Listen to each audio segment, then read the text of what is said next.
Glória a Deus nas alturas, paz na terra e boa vontade aos homens. Nos encontramos, Jesus, reunidos em vosso santo nome, pois que nos ensinaste, Senhor. Onde houverem 2 ou mais pessoas reunidas em meu nome, eu aí também estarei. Sabemos que estais conosco, ajuda-nos a estarmos convosco. Abençoa, Senhor, as tarefas desta noite e ajuda-nos no aprendizado dos vossos ensinamentos de vida eterna. Com a vossa permissão, damos início aos trabalhos desta noite. Boa noite, meus irmãos.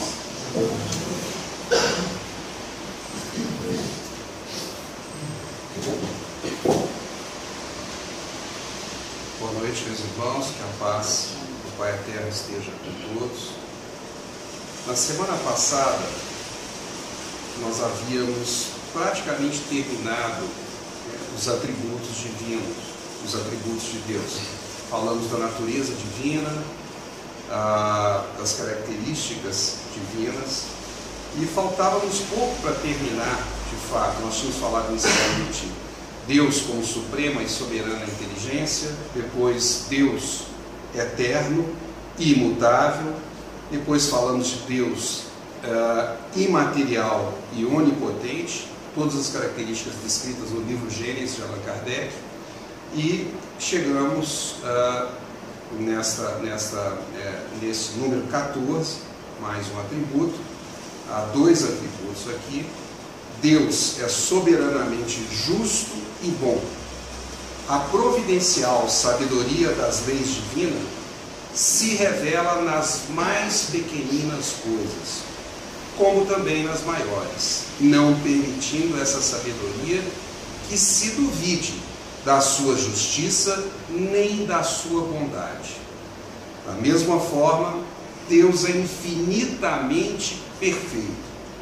É impossível conceber-se Deus sem o infinito das perfeições, sem o que não seria Deus, pois sempre se poderia conceber um ser que possuísse o que lhe faltasse. Para que nenhum ser possa ultrapassar, faz-se mister que ele, e aí o ele com E maiúsculo, seja infinito em tudo, portanto infinitamente perfeito. Então, para esses 2 atributos, a soberania na justiça e no bem, assim como a condição de perfeição infinita, eu gostaria que o irmão Sérgio e o irmão Fernando fizessem comentários acima desses 2 atributos.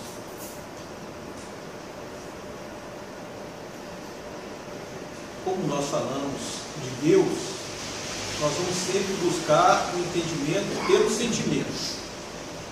Nós não conseguiremos compreender Deus pela inteligência, porque a nossa inteligência é muito, muito, muito pequena em relação à grandiosidade de Deus. Mas pelo sentimento nós vamos entender, porque todos nós já fomos criados pelo Pai com a centelha de amor dentro de nós mesmos. Nós temos essa centelha da divindade dentro de nós. Então, pelo sentimento, nós vamos compreender. Então, Deus é soberanamente justo e bom. Justo na medida em que nós fomos criados para alcançarmos a perfeição. Um dia, todos nós seremos anjos. Mas a justiça está que nós seremos na medida da nossa própria vontade, no exercício do nosso próprio livre-arbítrio. Cada um de nós vai escolher o seu caminho. Podemos ter um caminho mais tranquilo ou podemos escolher um caminho cheio de pedras e espinhos. A escolha é nossa. Então aí está soberanamente justo e bom. Por quê? Porque nós vamos ter tantas oportunidades quanto forem necessárias ao nosso aprimoramento. Ninguém vai ficar para trás. A bondade de Deus sempre irá nos aguardar. É dito por Emmanuel, guia espiritual de Chico Xavier, que Deus se utiliza do tempo. se utiliza de atitudes abruptas. Ele vai nos aguardar. A questão é nossa. Nós vamos querer passar pelo caminho mais tranquilo ou vamos querer escolher o caminho mais cheio de pedras e espinhos? Mas Deus sempre estará a nos dar quantas oportunidades precisarmos. Nós não necessitamos pedir perdão a Deus. Por quê? Porque nós não vamos ofender a Deus.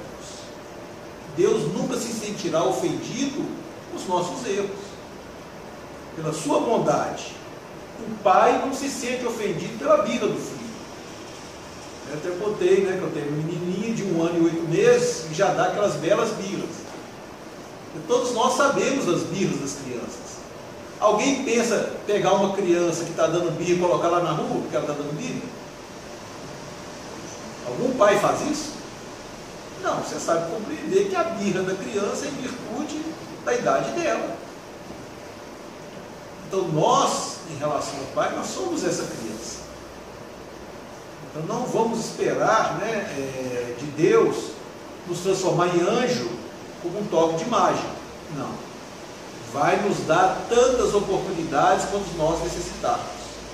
Então não existe, vou usar o termo pecado, porque é o termo que todo mundo conhece, né? Pecado irremediável. Não. Por mais infeliz que seja a nossa atitude, perante a bondade de Deus, ela é passível de ser corrigida. Mas nós teremos que corrigir, porque é soberanamente justo e bom. A bondade nos dá outra oportunidade. A justeza, né? O justo é cada um segundo as suas obras. Em relação ao infinitamente perfeito, essa é uma característica que não tem nem sombra de dúvida. Deus é a perfeição infinita. Se nós formos conceber Deus ainda necessitando de algum atributo, já não seria Deus. Então é o sentimento. Não vamos buscar pela razão não, que nenhum de nós aqui consegue conceber o que é infinito. Apesar da gente conhecer a palavra, se perguntar o que é a definição de infinito, nós mentalmente não conseguimos. Porque infinito não tem começo, não tem fim. Como é que nós, mentes limitadas, vamos conceber algo que não tem começo e não tem fim? Nós não conseguimos. Imagina um caminho infinito. Nós não conseguimos imaginar. Nós sempre vamos partir o início do caminho. Como é que o caminho pode ter? Como é que o caminho vai ter um começo? E muito menos um fim. Então, pela nossa razão, a gente não consegue, mas pelo sentimento, sim. Deus é infinitamente perfeito. Esse primeiro tópico, Deus é soberanamente justo e bom, o Sérgio já explicou para a gente. Pessoalmente, uma pessoa muito ligada a mim, por laços afetivos, né? Numa situação difícil. E eu buscava tentar ajudar da melhor forma possível a essa pessoa querida. Com orações, achando que poderia mudar determinadas situações. E aí, o amigo espiritual veio me trazer uma orientação. Quando eu estou pensando em ajudar aquela pessoa que eu amo muito, mas eu estou pensando nos outros, por isso é que Deus é soberanamente justo e bom. Porque, por exemplo, tem alguém tentando prejudicar o Davi, que é meu amigo, de quem eu gosto muito. Aí eu vou procurar ajudar o Davi, mas sem me importar se estou prejudicando o outro ou as outras pessoas que estão relacionadas com aquele outro. Então a nossa visão, ela é sempre egoística. Já Deus vai olhar todos, qual que era a melhor solução para todos. Nós conseguimos fazer isso? Numa discussão no trabalho, ou mesmo na rua, nós vamos conseguir tomar uma posição que seja o melhor para todo mundo ao mesmo tempo? Nós não vamos conseguir. Então, por isso que Kardec, muito sabiamente, coloca soberanamente. Não é só o bom e o justo, é soberanamente, acima de tudo, tudo, tudo, tudo. Então, esse é um Deus. E quando ele fala na providência e sabedoria, porque providência é a solicitude, é o cuidado, é o zelo de Deus para com todas as suas criaturas. Isso é que é providência. Providência divina é isso. Deus infinitamente perfeito. Eu estava estudando, procurando meditar, procurando tentar sintonizar com espíritos com maior sabedoria, que me ajudasse na compreensão, né, sobre infinito, sobre eterno. E me veio, através de intuição, do amigo espiritual, assim, infinidades de infinitos. Eu falei, tá, beleza. Eu já não conseguia saber que era infinito, e infinidade de infinito não ajudou nada, né? Piorou a situação. Aí trouxe assim, matemática, que é só para poder ter uma ideia. E trouxe assim, entre os números 0 e o 1, quantos números existem? Aí eu pensei assim, 01, 02, 03, 04, infinitos. Aí trouxe assim, e entre o 0 e o 01, 001, 002, infinitos. Então, infinidade de infinitos. Então, quando nós vamos compreender Deus, não tem jeito. Fora de nós não vamos conseguir. Quando os cientistas hoje falam que na nossa galáxia são de 200 a 400 bilhões de estrelas, num universo que deve ter de 200 a 400 bilhões de galáxias. E hoje uma corrente importante da ciência já fala do multiverso, que o nosso universo é só vamos dizer aqui, de 200 a 400 bilhões de universos. Se nós multiplicássemos esse número, que é um número tão grande que não dá nem para calcular, mas mesmo assim ele é um número finito, por maior que seja. Se eu falar o seguinte, eu vou pegar o número 1 e vou colocar 0, se eu coloco 3 zeros, 1000, se eu coloco 6, milhão, e vou colocar uma quantidade de zeros que dá para dar o contorno da Terra, é um número muito grande, mas é finito. E se for através da galáxia toda, é finito. E se for do nosso universo que nós conhecemos, ainda assim é finito. Então, infinito, olha como é que é difícil imaginar infinito. Só na matemática a gente tem uma ideia. Qual que é o primeiro número, qual que é o último? Quem sabe vai ganhar o Nobel. De todas as ciências, não só não, todos os prêmios Nobel de uma vez só. Não tem. Então, como que é difícil se chegar a Deus pelo raciocínio? Até a gente saber isso tudo. Então não tem jeito? Tem. Em vez de ir para fora, vamos para dentro. Aí é o que o Sérgio está falando. Sentimento. Sentimento. E a gente vê como que o sentimento não tem tempo. Por exemplo, existe diferença da ternura de uma mãe chinesa pelo seu filho, da mãe brasileira de agora? E da mãe lá da pré-história? Tem diferença? Então é atemporal. Nós temos que mergulhar em nós, porque o divino está em nós.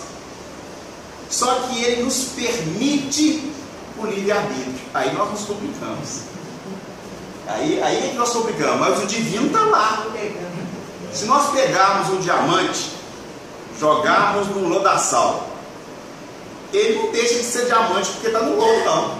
Se nós formos lá pegar, limpar, ele continua aquela pedra preciosíssima, valiosa. Então, nós temos um diamante dentro de nós. Está certo que ele está no meio de uma montanha de sujeira, mas ele é divino. E então, meus irmãos, se nós pensamos na soberania, na perfeição absoluta, na característica de distinguir o infinito, no fato de que Deus tem todos os atributos da perfeição e não tem começo nem fim, nós chegamos então ao atributo que eu diria pelo qual nós mais devemos conhecer Deus, que é reconhecer a unicidade divina. Em outras palavras, Deus, nosso Pai, é um. Só existe um Deus, só existe esta designação para um Deus que tem todos esses atributos e é o Criador. Ou seja, o Criador do que? Nós vamos daqui a pouquinho chegar no ponto onde nós vamos à pergunta 27 do Livro dos Espíritos e vamos estudar o fluido cósmico universal, onde se fala, é a trindade dos elementos, ou seja, a matéria e ao espírito. Mas muito antes da matéria ou do espírito, tinha que haver um Deus soberano para criar a própria matéria e o próprio espírito. Então imagine a unicidade desse Deus. Mesmo quando o espírito, provavelmente o espírito, a matéria ainda não existia, ele não tinha criado ainda, ele já era Deus. Então ele sempre foi Deus, em todos os momentos, né? Deus é único. A unicidade de Deus é consequência do fato de serem infinitas as suas perfeições. Não poderia existir outro Deus, portanto. Deus, além disso, é a inteligência, fazendo-se um sumário, ou seja, um resumo de tudo que foi dito anteriormente, nos slides anteriores. Deus é a inteligência suprema e soberana, é único, é eterno, é imutável, é imaterial, é onipresente, soberanamente justo e bom, infinito em todas as suas perfeições, e não pode ser diverso disso, não pode ser diferente disso. E muitos adjetivos e atributos magnânimos, maiores, que até a gente não consegue perceber com a nossa, digamos assim, com a nossa limitação gramática para definir a bondade divina. E mesmo sendo tudo isso, e mesmo tendo todos esses atributos, Deus é humilde, Deus nos permite o nosso livre-arbítrio, espera por nós pacientemente, até que nós adotemos o caminho para chegar a Ele, pede a nós que acordemos o nosso coração, porque, como foi dito pelo irmão Fernando, pelo irmão Sérgio, com o raciocínio vai ser impossível achar Deus. Não temos condições para isso. Então só poderíamos achá-lo, de fato, pelo coração. Então nós vamos ao próximo slide, que faz uma sinopse de tudo isso. Eu leio antes de entrar, propriamente dito, no fluido cósmico, e peço mais uma intervenção do irmão Sérgio, do irmão Fernando. Então nesse slide se diz: a natureza inteira está mergulhada na criação de Deus. E o que nós vamos abordar em seguida, o fluido divino, ou seja, o fluido etéreo, o fluido cósmico universal, é o que nós vamos tocar, porque se nós já conhecemos que Deus é o princípio e o fim, e talvez a ausência de fim, que por ser infinito de tudo, o próximo passo é entender onde estamos nós, espíritos, onde estamos nós enquanto encarnados, onde está a matéria de todo esse processo, né? Então é como João, no versículo, no capítulo 4, versículo 13, ele diz: estamos nele como ele está em nós, segundo a própria palavra do Cristo. Então nós estamos em Deus, como Deus está em nós. Nós somos as criaturas feitas pelo Criador, mas o Criador colocou no nosso coração uma fagulha dele mesmo, indicando que, como criaturas, ele está na fagulha que existe dentro de nós, e a fagulha que existe dentro de nós está dentro de Deus. Gostaria de alguns comentários nesse sentido. Primeiramente, em termos da unicidade de Deus, Deus é único. Nós não podemos confundir o que é Deus daquilo que os homens dizem que Deus é. Faz muita diferença.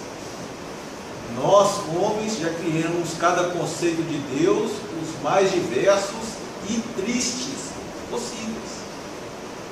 Nós já criamos Deus vingativo, Deus do exército, que comandava um povo contra o outro, Deus que me favorece e prejudica meu irmão.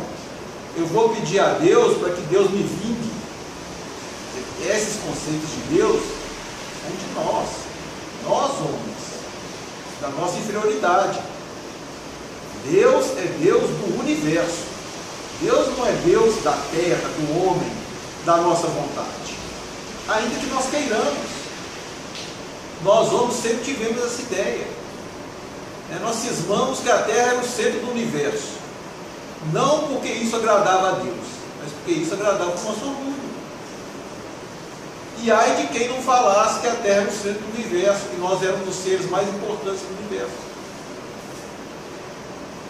Por essa vontade dos homens, a Terra algum dia foi o centro do universo, centro da nossa galáxia, centro do nosso sistema solar? Nunca. Então a vontade dos homens não muda a realidade de Deus. Ainda encontramos pessoas que falam, só vou acreditar em Deus com prova científica. Uma conversa dessa eu indaguei. Hoje, em relação ao elétron, que é do átomo, próton, nêutron e elétron, nós não sabemos praticamente nada do elétron.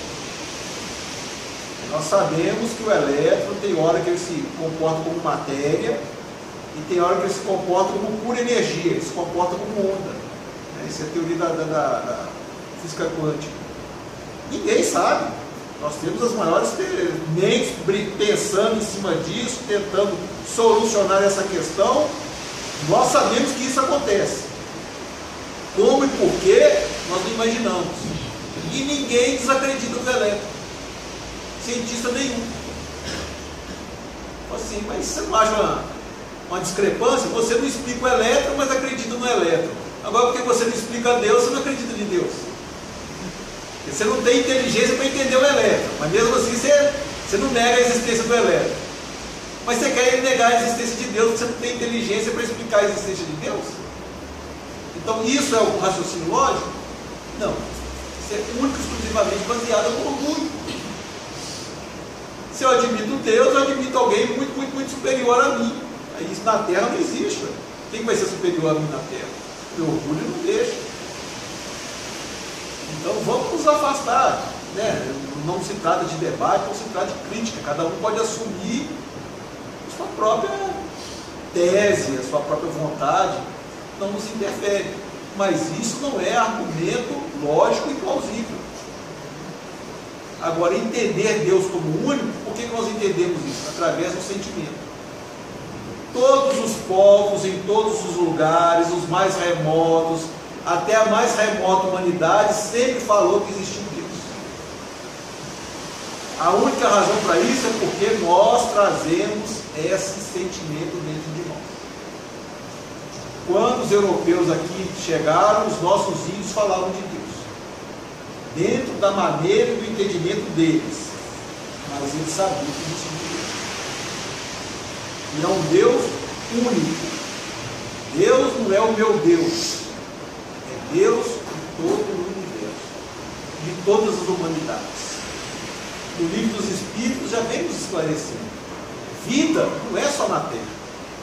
Isso nem os cientistas já falam disso, Não existe nada, absolutamente nada, na formação da Terra, do nosso sistema solar, da nossa galáxia, que seja diferente da formação das bilhões de trilhões de estrelas e mundos que existem por aí. Não existe nada de especial. Se aqui tem vida, por que não vai ter em outro lugar? Não tem nada de especial na criação da Terra, nada. Nada. Então é só o nosso orgulho mesmo. É a vontade de querer ser a inteligência suprema do universo. Então, esse orgulho é que nos serve. E não o sentimento sobre a existência de Deus. E mais ainda, o Deus único. Porque é da essência de Deus. É aquela pergunta, por que eu sei que Deus é único? Qual a maior razão para eu acreditar nisso?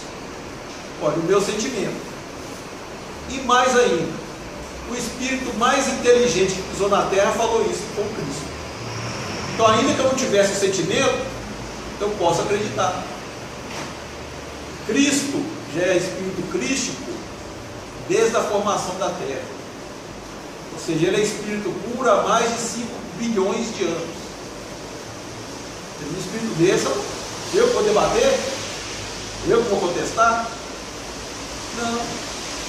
Se nós nos afastarmos do orgulho, é muito fácil entender, sentir a existência de Deus. Deus único foi o grande mérito do povo hebreu, a grande conquista, porque até então se acreditava em inúmeros deuses. Todos os fenômenos que não eram compreendidos eram atribuídos a alguma divindade. O deus do trovão, o deus do raio, o deus vulcão, o deus terremoto, o deus da tempestade, o deus do fogo. Era Deus que não acabava mais. Quando o povo hebreu traz, e talvez isso tenha sido o problema do orgulho que vai nos contaminando, que quando falava assim, que o povo ia orar pelo Deus do trovão, o povo hebreu falava assim, foi Deus que fez esse Deus. E o Deus do fogo? Foi Deus que fez esse Deus do fogo. E o Deus da água? Foi Deus que fez esse Deus da água. Que ele entendia que só havia um Criador para qualquer coisa que você falasse. Então a gente tem o grande mérito de acreditar na unicidade divina.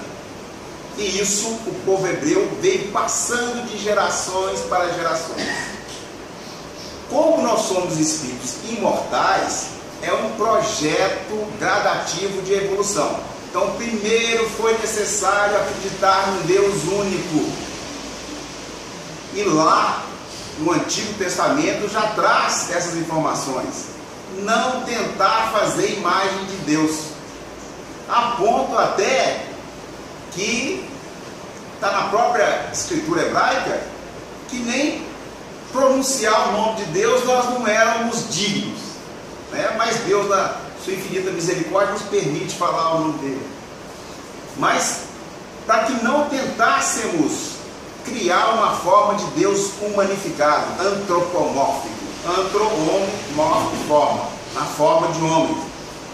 E aí vem o Cristo para poder ampliar mais essa ideia, e o Espiritismo é um segmento disso, para tirarmos o Deus de forma. Deus é o amor sábio. Como é que é o amor sábio? Ele tem cor, ele tem tamanho, ele é redondo, quadrado, que é para a gente tirar essa ideia de um Deus antropomórfico. É esse amor que envolve tudo de forma sábia. É essa imagem que nós temos que ter de um Deus que está em toda parte. Está do meu lado direito, mas também está do meu lado esquerdo. Está na minha frente, mas também está atrás de mim. Está sobre mim, mas está embaixo dos meus pés. E está dentro de mim. Deus está dentro de mim. Mas está dentro de vocês também. Então, esse é o Deus que nós temos que ter a imagem. Tirar essa imagem de um Deus personificado. É essa que o Espiritismo veio nos trazer. Que é um Deus que é Deus meu, é Deus do meu pai, da minha mãe, mas é Deus do meu inimigo, é Deus do universo, que seja lá quantos existam, de todos. É o Deus absoluto. Se todos nós somos então as criaturas, e toda criatura foi feita com a fagulha divina, igual dentro de si, por que alguém poderia se considerar diferente dos seus irmãos? Existe diferença entre os irmãos? Pode existir? Se Deus fez a todos igualmente, na sua justiça e soberania, fez seus filhos rigorosamente iguais,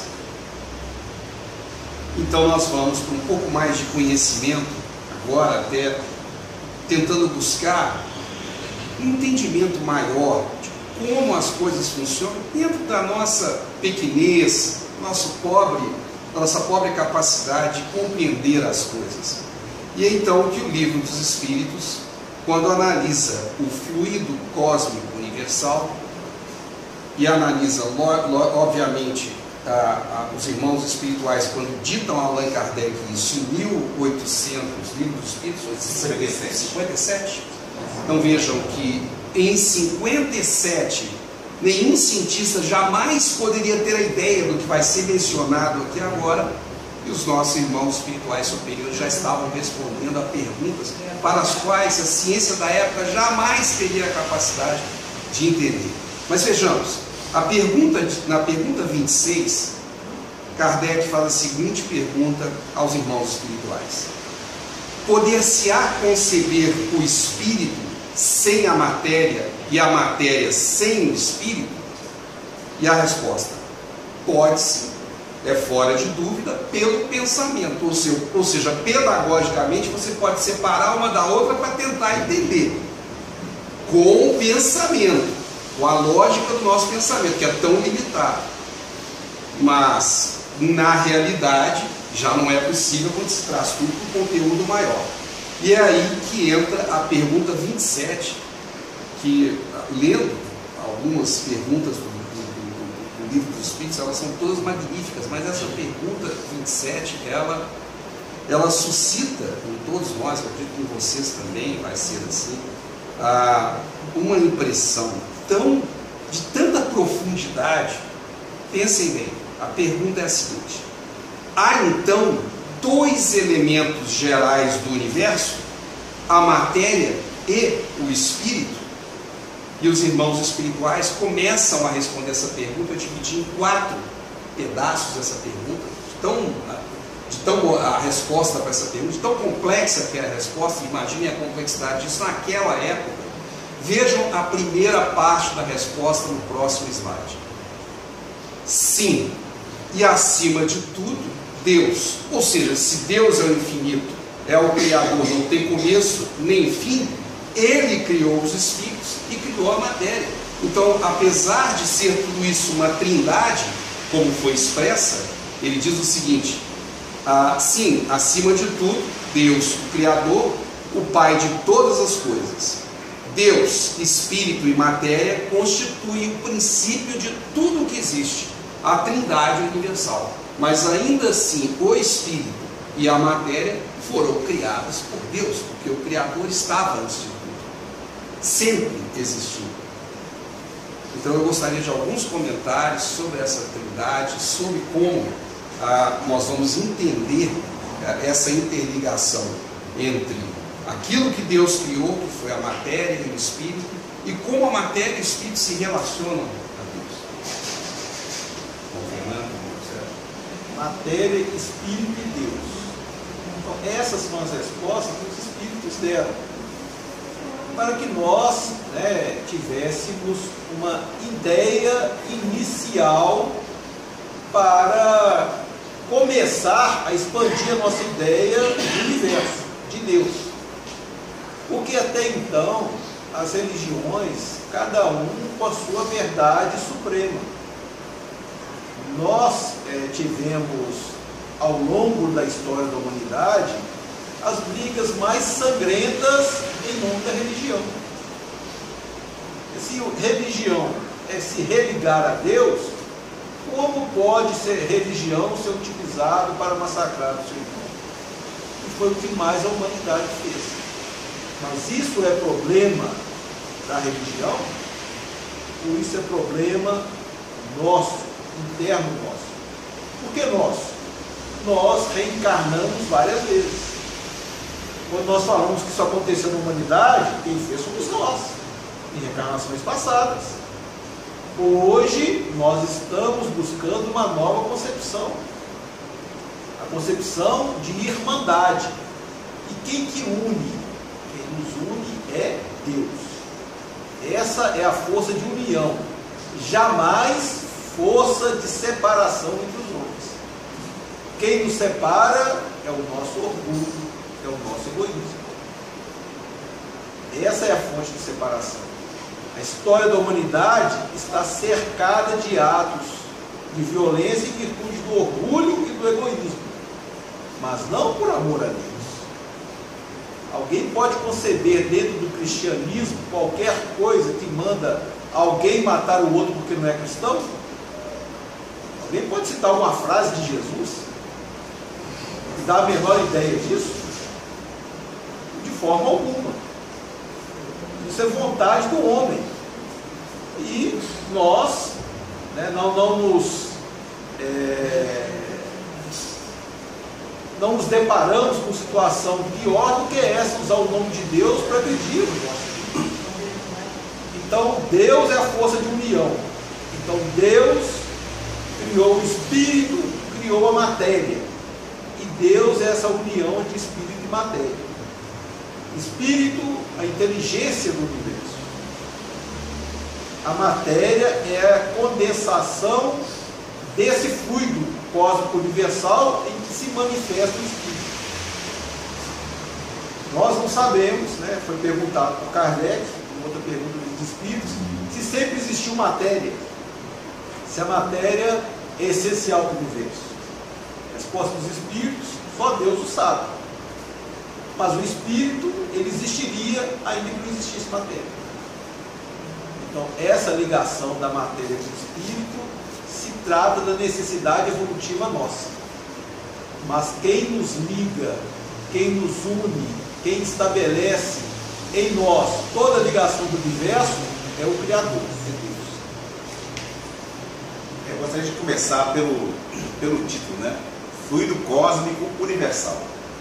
Fluido é aquele que se permite ser moldado. Cósmico universal parece que é uma repetição de uma mesma coisa, mas não o é. Universal é o sentido de amplidão, sem fim.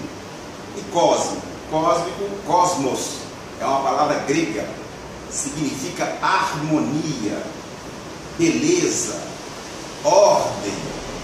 Então não é só uma amplidão, o universo é perfeito na sua ordem, na sua beleza, na sua harmonia. E aí nós temos que ter um conceito muito claro. Sempre o Criador é muito maior do que a sua obra. Sempre.